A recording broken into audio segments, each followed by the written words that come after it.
예전에 전에 사역하던 그 교회 그 청년이 있었는데, 이 청년이 이제 음악하는 친구라서 이제 그 봉사를 하느라고 이제 다른 교회로 또 이제 옮겨갔습니다. 이제 그 이후에 제가 이제 전화를 연락을 받았는데, 그 교회에서 이제 투표를 해가지고 그 안수 집사로 이렇게 선출이 돼가지고 이제 교리 교육을 받게 됐다 그래요. 근데 이제 교리 교육을 이렇게 하는데 이제 목사님이 물어보고 거기 이제 문답집에 나와 있는 대로 이렇게 대답을 하는 겁니다. 그래서 그 교리 문답을 하는데 거기에 보면은 거룩하게 하시는 분은 누구신가 이렇게 이제 목사님 물어보면 본인이 이제 대답을 하는데 그 청년, 그 지금은 이제 청년이 아니죠. 제가 있을 때 청년이었고 지금 이제 결혼해가지고 가정을 이루었는데 성령님이라고 이렇게 대답을 했대요. 그러니까 이제 목사님이 우리 교리 문답집에 하나님이라고 나와 있으니까 하나님이라고 대답을 해라 이렇게 이제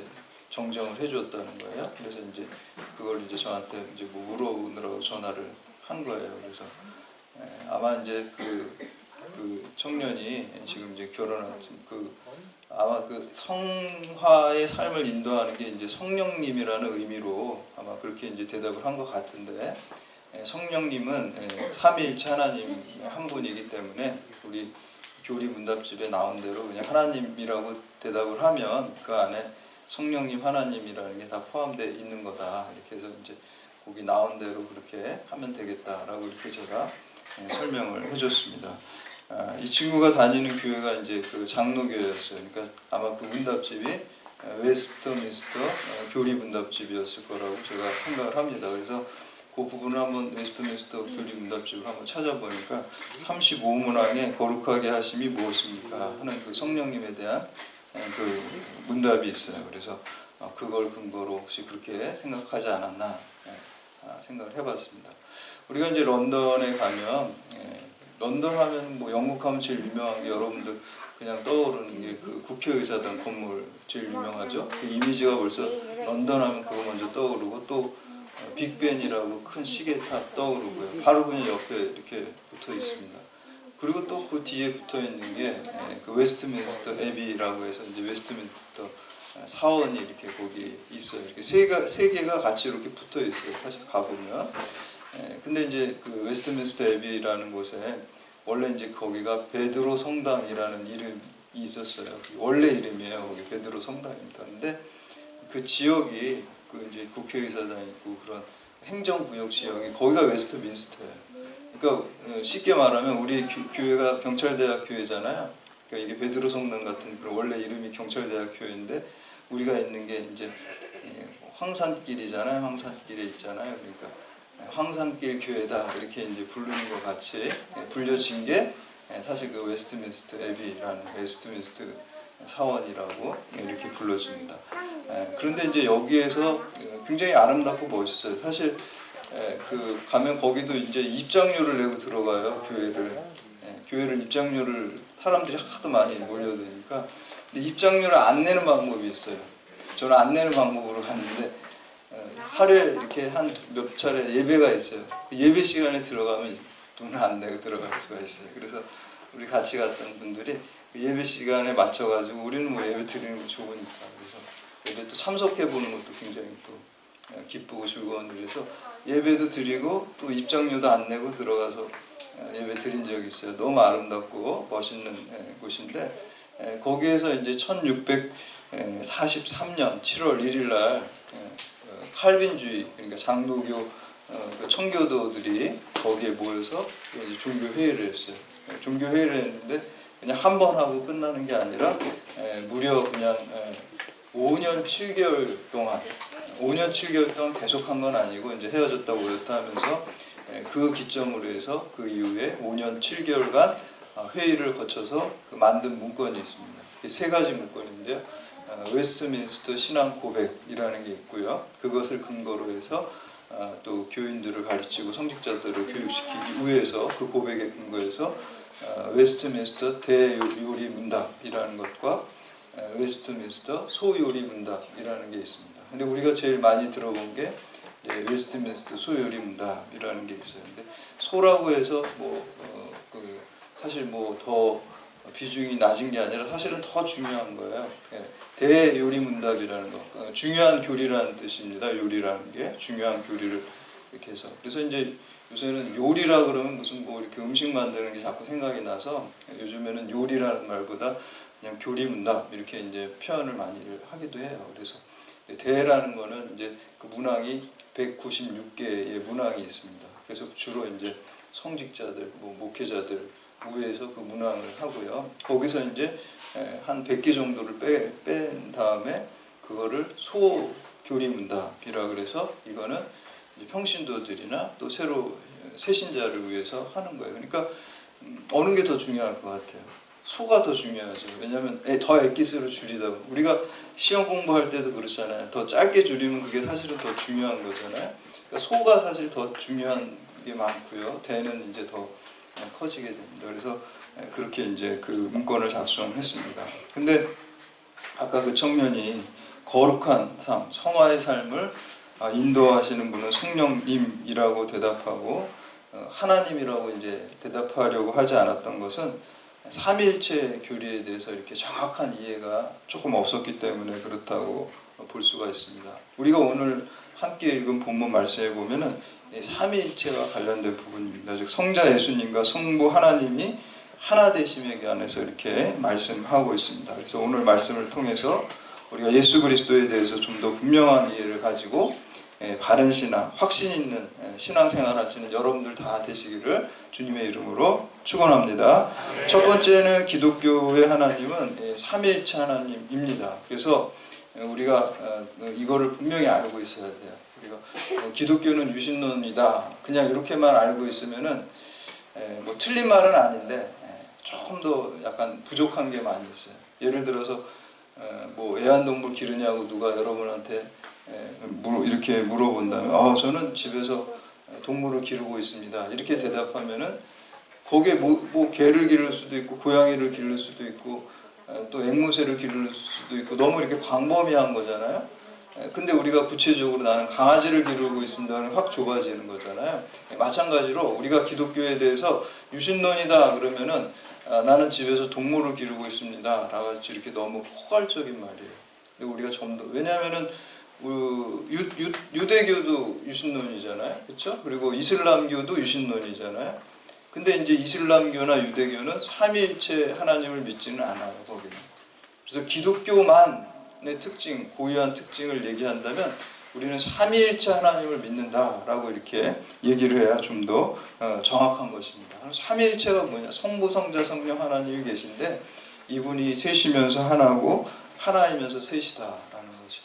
우리 이성적으로는 좀 이해가 안 되죠. 그러나 우리 신앙의 영역은 초이성의 영역에 있어요. 우리 이성적인 거를 포함해서 그 이성을 뛰어넘는 영역이 있다라는 걸 인정하는 게 그게 신앙이고 그게 믿음 생활하는 것입니다. 그렇다고 해서 이 신앙이 우리 이성적인 것과 반이성, 비이성이 아니에요. 상식과 어긋나는 게 아니라 상식을 포함해서 그것을 뛰어넘는 요소들이 있다라는 것이 그것이 이성입니다. 이 삼위일체는 어려운 것이죠. 그래서 삼위일체에 대해서 우리가 이성적으로 다 이해를 못해서 그 어거스틴이라는 교부가 하루는 삼위일체에 대한 고민을 이렇게 하다가 도저히 이해가 안 되는 거예요. 이성적으로 고민하다가 잠깐 잠이 들었어요.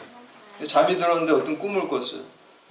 꿈을 꿨는데 저녁녘이 이렇게 돼가지고 바닷가를 본인이 이렇게 산책하고 있는데 저쪽에 이렇게 어둑어둑해졌는데 어떤 그 소녀가 거기서 뭐 이렇게 쭈그리고 뭘 하고 있는 거예요. 바닷가에서. 그래서 지금 이게 어두워져 가니까 혼자 그 바닷가에 있으니까 위험하니까 집에 이제 들어가라고 얘기해 주려고 한번 옆에를 가봤어요.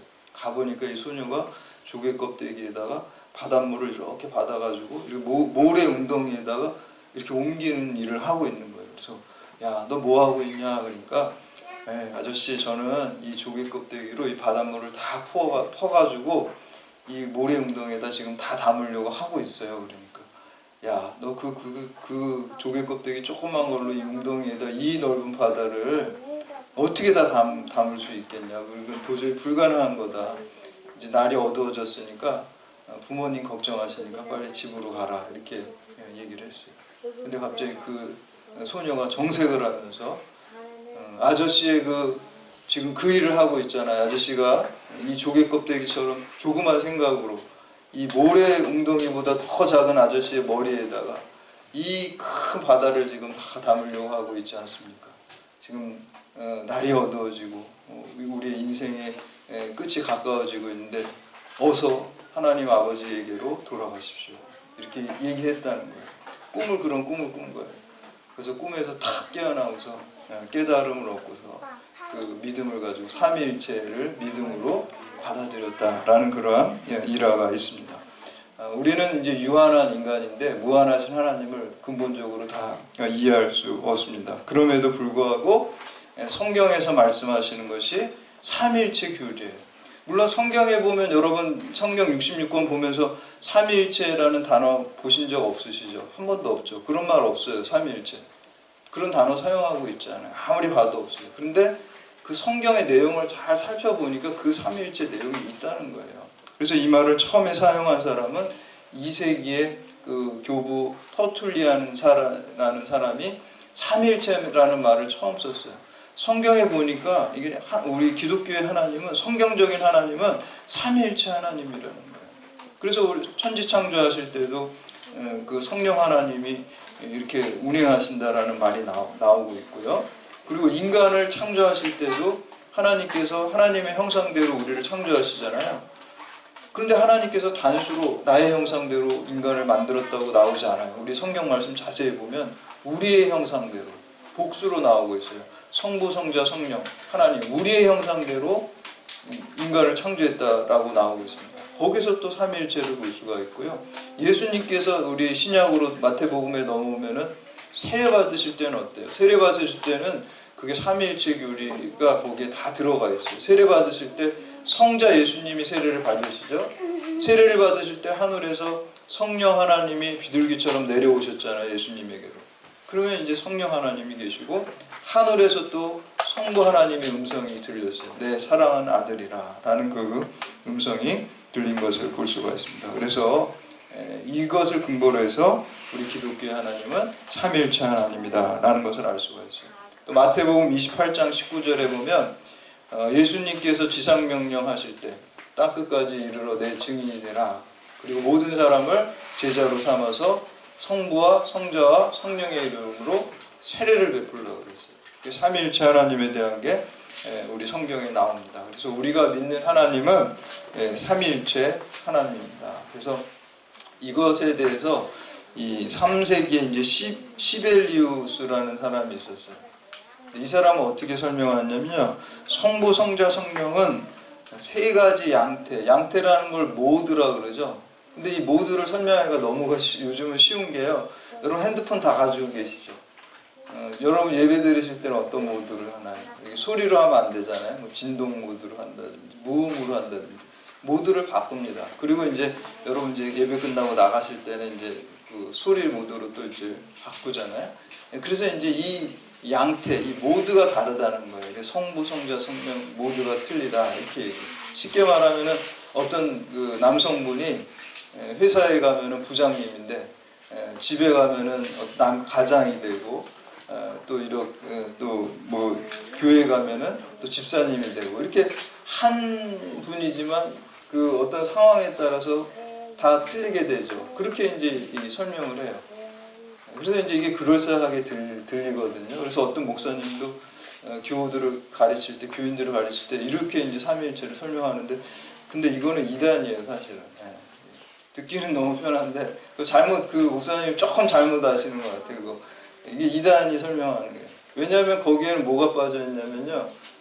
핸드폰이 지금 모드가 틀린 건 핸드폰이 3개입니까? 1개입니까? 그건 1개예요. 셋이라는 게 거기는 하나도 없어요. 그래서 사실 이 시벨리우스라는 사람은 양태론, 삼위일체 양태론으로 설명은 우리가 듣기는 좋지만 그거는 이단으로 이제 공식적으로 정죄를 받아요.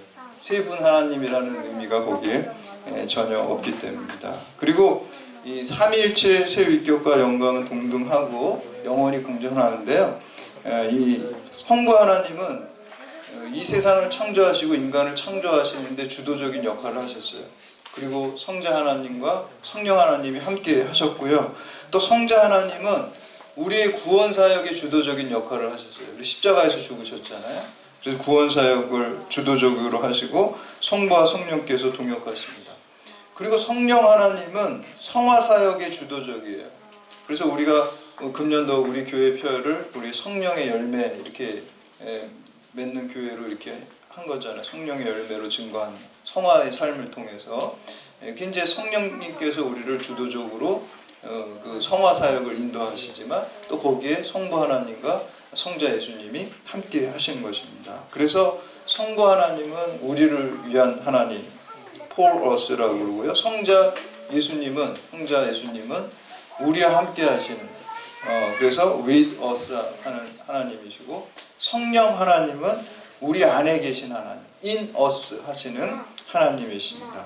그리고 이 성부, 성자, 성령 하나님을 또 시대적으로 구분하기도 해요. 근데 이 시대적으로 구분하는 거는 구약 시대는 성부 하나님이 주도적으로 활동하셨고, 그리고 예수님이 이 땅에 태어나셨을 때는 성자 예수님의 시대고, 그리고 마가의 오순절에 성령께서 임재하시고 지금까지는 성령의 시대다.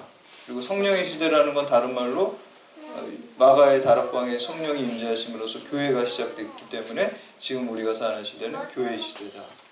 이렇게 이제 설명을 할 수가 있어요. 그런데 이 구분조차도 엄격하게 하면 안 돼요. 그냥 우리가 이해를 하기 위해서 그렇게 구분을 지은 거지, 이렇게 엄격하게 구분을 하다 보면은 이게 또 이제 세대주의라 그래서 이단이 됩니다. 이게 이단이 될 수 있는 게, 옛날에는 예수님이 이제 유효했지만 이제 그 유효 기간이 다 만료돼서 지금은 이만희가 유효한 시대다. 뭐 이렇게 나오는 거예요. 이렇게 그렇게 되면 안 되고요.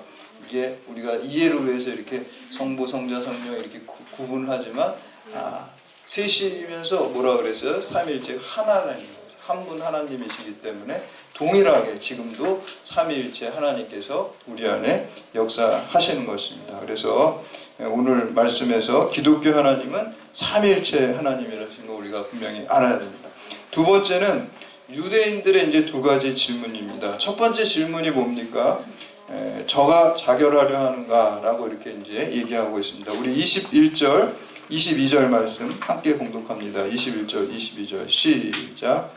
저 다시 이르시되 내가 가리니 너희가 나를 찾다가 너희 죄 가운데서 죽겠고 내가 가는 곳에는 너희가 오지 못하리라. 유대인들이 이르되 그가 말하기를 내가 가는 곳에는 너희가 오지 못하리라 하니 그가 자결하려는가. 예수님께서 여기서 내가 간다는 말씀은 십자가에서 이제 죽으신 다음에 부활하셔가지고 이제 구원의 사역을 다 이루시고 다시 이제 하나님께로 이제 하나님 나라로 이제 돌아간다라는 그러한 의미로 말씀하셨습니다. 근데 이제 이 유대인들은 그 말 뜻을 이해를 못하니까 예수님이 성자 하나님이시고 또 성부 하나님과 하나됨을 알지 못하니까 그가 자결하려고 하는가라고 이렇게 빈정대고 조롱하는 것입니다. 유대인들에게요, 자살을 하게 되면 지옥의 가장 깊은 곳에 들어간다라고 이렇게 믿었습니다. 그래서 자결한다라는 것은 아마 이 사람이 자살할 것 같다. 그래서 지옥에 가게 될 것이다. 뭐 이렇게 이제 조롱하는 표현입니다. 이처럼 예수님을 하나님으로 믿지 않고 조롱하는 유대인들은 죄 가운데 죽는 것이고 영원한 주님이 계신 천국에 갈 수가 없습니다. 두 번째 질문은 내가 누구냐라고 이렇게 묻는 것입니다. 우리 25절 말씀 함께 공독합니다. 25절 시작. 그들이 말하되 내가 누구냐? 예수께서 이르시되 나는 처음부터 너에게 말하여 온 자니라. 아멘. 여기서 이제 너라는 말은 헬라 원어의 뉘앙스를 살리게 되면은 내까짓게 누군데 감히 그따위로 말하냐라고 이런 의미를 가지고 있습니다. 이것에 대해서 예수님은 나는 처음부터 너에게 말하여 온 자다. 즉 구약의 모든 족장들과 선지자들이 계시한 말씀한 메시아가 올 것이다. 그리고 구원자 그리스도가 올 것이다. 라는 그 메시아가 바로 나다라고 이렇게 얘기하는 것입니다. 우리 28절과 29절 말씀 함께 봉독합니다. 시작. 이에 예수께서 이르시되 너희가 인자를 든 후에 내가 그인 줄을 알고 또 내가 스스로 아무것도 하지 아니하고 오직 아버지께서 가르치신 대로 이런 것을 말하는 줄도 알리라. 나를 보내신 이가 나와 함께 하시도다. 나는 항상 그가 기뻐하시는 일을 행함으로 나를 혼자 두지 아니하셨느니라. 아멘. 여기에서 인자를 든 후에라는 것은 예수님께서 십자가에 달리신 후라는 뜻입니다. 요한복음에서 인자를 든다라는 표현이 우리가 3번이나 나오고 있습니다. 한 번은 3장 14절 15절에 모세가 광야에서 뱀을 든 것 같이 인자도 들려야 하리니 이는 그를 믿는 자마다 영생을 얻게 하심이라. 이렇게 우리가 앞에서 나누었고요. 그리고 오늘 본문 말씀이 있고요. 또 마지막으로는 12장 32절에 보면 내가 땅에서 들리면 모든 사람이 내게로 이끌겠노니라 이렇게 나오고 있습니다. 우리가 민수기 21장에 보면 모세가 이제 이스라엘 백성을 이끌고서 이제 가나안 땅에 갈 때 이제 광야를 지나가잖아요. 광야 40년을 지나잖아요. 근데 이제 이스라엘 백성이 하나님 원망하고 불평하는 거예요. 여기 막 힘들고 고되고 그러니까 하나님 원망하고 불평하니까 하나님이 이제 진노하셔가지고 그들 가운데 이제 이스라엘 백성 가운데 불뱀을 그냥 내려버리잖아요. 그러니까 불뱀은 이 독이 있어가지고 탁 물리면 이제 독에 퍼지고 죽게 됩니다. 그래서 우리가 불뱀 하면은 뭐 굉장히 신비하고 뭐 이렇게 무슨 SF 영화 같은데 막 불이 확 타는 이런 뱀으로 생각하는데 그런 게 아니에요. 그냥 그 뱀의 몸의 색깔이 빨간색이래요. 그냥 빨간 뱀이에요, 사실은 불뱀이. 그래서 이제 사람들이 빨간 게 마치 이제 불타는 것 같이 보여서 그래서 이제 이름이 불뱀이지 무슨 신비한 그런 뱀이 아니에요. 그 광야 지역에 흔히 사는 빨간 색깔을 가진 독을 가진 그 뱀이거든요. 이제 그 뱀이 이제 이스라엘 족속들에게 이제 그냥 물어버리게 된 거죠. 그러니까 이제 독이 퍼지면서 죽게 되면서 회개를 하게 되는 거죠. 하나님 우리 잘못했습니다. 하니까 이제 모세를 통해서 어떤 명령을 하나님께서 내리십니까? 그 장대 같은 거를 하나 세우고 그 불뱀의 형상대로 노수로 만들어서 노뱀을 세우라 이렇게 세우게 되면 그 불뱀에 물린 사람들이 회개하는 마음으로 그 노뱀을 바라보게 되면은 그 해독이 되고 이제 다시 생명을 얻게 되도록 하는 것이죠. 그래서 그 노뱀이 무엇을 상징합니까? 예수 그리스도, 십자가에 달리신 예수 그리스도를 상징하는 거예요. 어떻게 보면 우리 모든 인생은 여러분도 우리가 생로병사잖아요. 인생은 생로병사는 우리 가운데 아담의 죄악으로 인해서 죽음이 들어왔어요. 우리 창세기에 보면은 선악과를 따먹으면 정령 죽으리라 그랬는데 먹는다고 바로 죽는 건 아니죠. 바로 죽는 건 아니에요. 죽어 이제 독이 들어온 거예요. 죽어가는 거예요. 이제 그 전에는 죽음이 없었는데요. 우리가 그 죄악으로 말미암아 우리가 늙고 병든다는 게 죽음의 증상들이잖아요. 죽어가는 증상들이잖아요. 그리고 결국에는 죽게 되는 거예요. 그러니까 모든 인생은 생로병사를 거치게 되는 게 그게 이제 우리의 죄로 말미암아 독이 우리 인생 가운데 들어왔어요. 그게 퍼지는 기간이 좀 길어요. 70년, 80년. 요새는 100세 시대이지만 100년이 걸리는 거예요. 근데 그 전에 우리가 해야 될 일이 있습니다. 독이 다 퍼지게 되면 우리가 죽죠. 뭘 해야 될까요? 그 전에 해독제를 먹으면 우리가 영원한 생명을 얻을 수가 있어요. 해독제를 먹으면. 그게 노뱀을 바라보는 거예요. 노뱀, 예수 그리스도를 바라보고 예수 그리스도를 구원자로 믿게 되면 예수 그리스도의 보혈의 피가 해독제가 되는 것입니다. 그것을 붙들어야 됩니다. 그래서 우리가 70년, 80년 여러분 우리는 계속 죄로 인해서 점점 죽어가고 있습니다.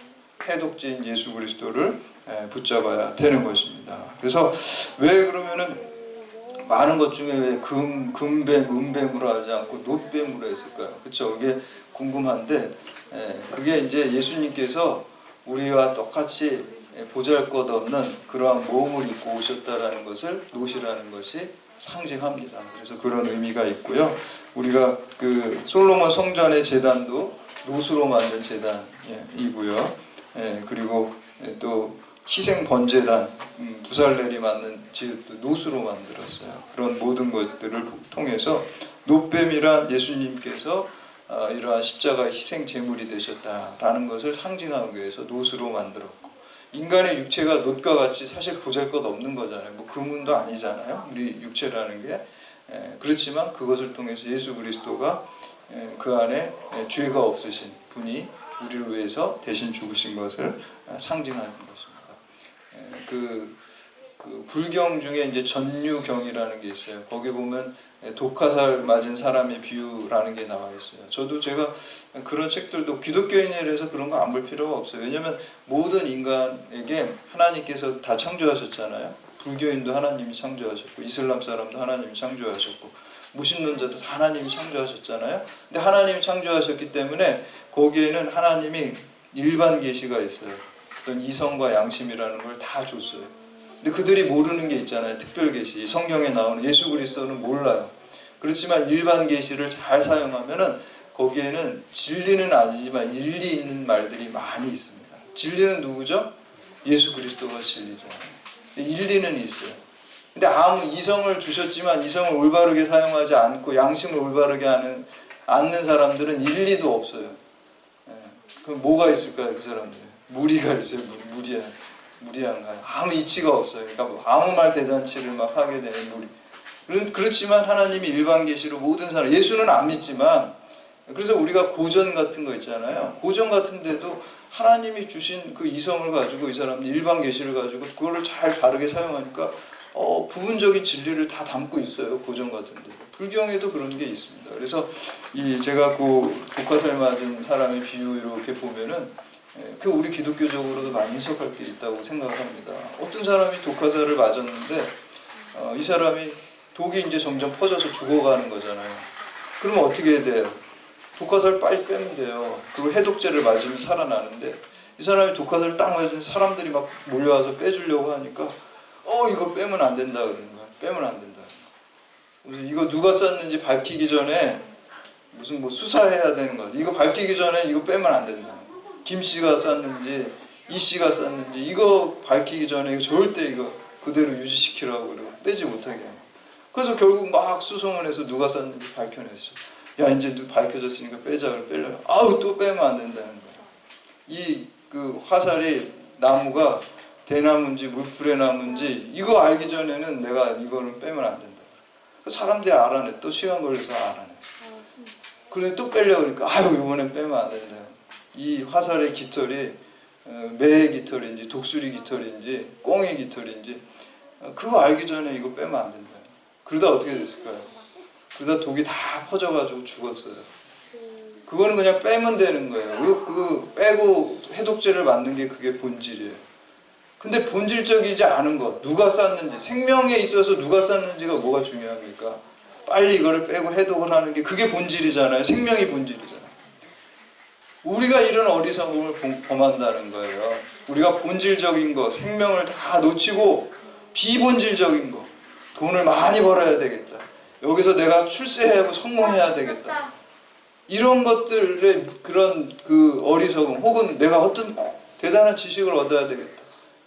이런 어리석음들, 그 미망이라고 그러죠. 그런 것에 사로잡혀서 예수 그리스도의 생명을 놓치고 산다는 거예요.